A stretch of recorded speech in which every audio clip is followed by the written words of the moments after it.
It was raining hard on a Friday evening when Jake, a single dad juggling 2 jobs and a 7-year-old daughter named Lily, was driving home from work. His old sedan struggled against the downpour, headlights barely piercing through the sheets of rain.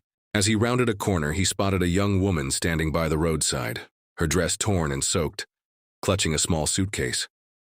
Without thinking twice, Jake slowed and pulled over. "Hey, are you okay?" he asked, rolling down the window. The woman looked up, drenched and trembling. Her mascara had run, and her usually pristine blonde hair clung to her face. I just need to get out of here," she stammered.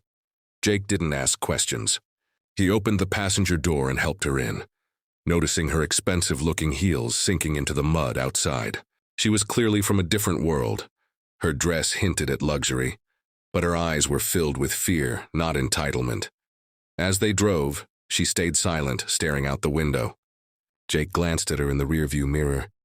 "Name's Jake, and that's Lily, my daughter," he said, pointing to the small stuffed unicorn on the passenger seat.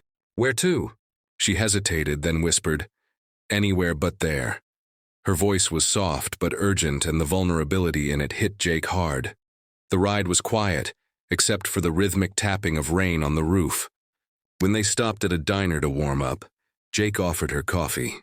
She accepted, hands shaking as she held the cup. Finally, she let out a shaky laugh. "You're too kind for a stranger," she said. "Most people would just drive by." Jake shrugged. "Everyone deserves a little help sometimes. My daughter and I, we know that." Hours passed as she shared fragments of her story. She was Rachel, the fiancée of one of the wealthiest men in the country.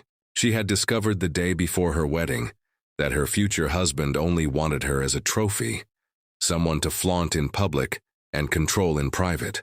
She had run, literally out of her own life, and had nowhere to go. Jake listened without judgment.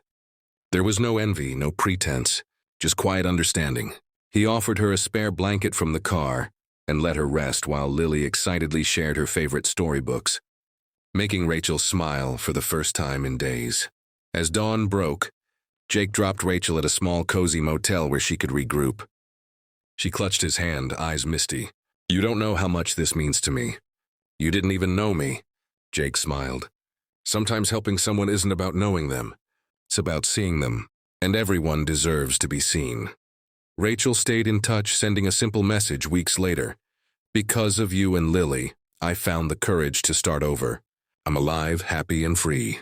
Thank you." Jake tucked Lily into bed that night, watching her drift off. He realized that kindness didn't require wealth or fame. Sometimes it just required a big heart, a willingness to stop and help, and the courage to care. And in that moment, he understood something profound. Even small acts of compassion could change the course of someone's life, and sometimes they could remind you of the best parts of your own. Jake went back to his routine the next day, but something had shifted inside him. Driving Lily to school, he couldn't shake the image of Rachel. Her soaked dress, trembling hands, and the vulnerability that had somehow felt familiar in a human, universal way. That day, Lily looked up from the back seat, brushing rain-damp hair from her eyes. "Daddy," she said, "do you think people run away because they're scared?" Jake smiled, glancing in the rearview mirror at his daughter's innocent face. "Sometimes, sweetheart. But running away can be the bravest thing a person does.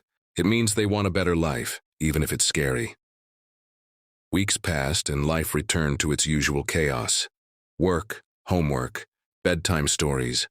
Yet Jake couldn't help but notice small reminders of Rachel. A message from her saying she had finally enrolled in art school. A photograph of her smiling, standing in front of a tiny but vibrant apartment she now called her own. She had traded wealth and glittering halls for freedom and authenticity, and Jake felt a quiet satisfaction knowing he had helped make that possible. One evening, as Jake tucked Lily into bed, she whispered, "Do you think she's happy now?" "I know she is," Jake said, brushing a strand of hair from her forehead. "And one day someone will help her again, just like we did. That's the way kindness works. It moves from person to person in ways you can't always see." That night, Jake sat alone on the porch, sipping a cup of lukewarm coffee.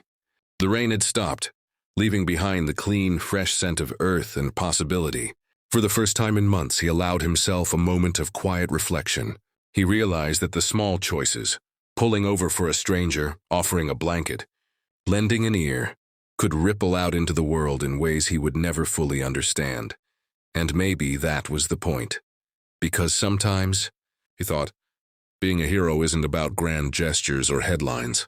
It's about noticing the person who needs help, giving them a little courage, and trusting that the world will keep moving forward, one small act of kindness at a time. Lily peeked out from the doorway, yawning. "Daddy? Yeah, kiddo? Can we help someone again tomorrow?" Jake chuckled softly, ruffling her hair. "We'll always help someone. That's just who we are." And with that, father and daughter went to bed, leaving the night sky wide and open above them. A quiet reminder that compassion, like the rain, could wash away fear, heal wounds, and open the door to new beginnings.